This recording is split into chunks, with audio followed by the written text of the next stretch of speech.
Assalamualaikum. Salam kenal. Saya Arita Azahar dari Bukit Mentajam, Pulau Pinang. Okey, Arita nak bagi tahu Arita ni dulu ada masalah gastrik 30 tahun, 30 tahun yang sangat-sangat teruklah, kronik. Masya-Allah, dah try macam-macam ubat tapi tak baik-baik juga.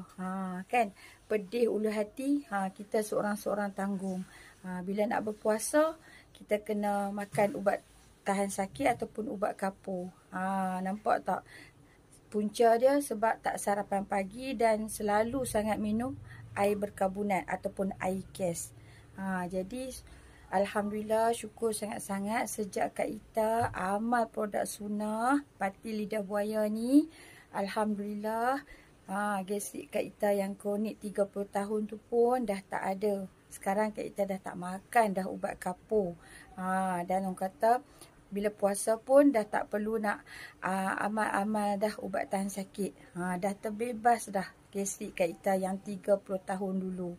Masya Allah, sebab apa? Kak Ita amal produk sunnah.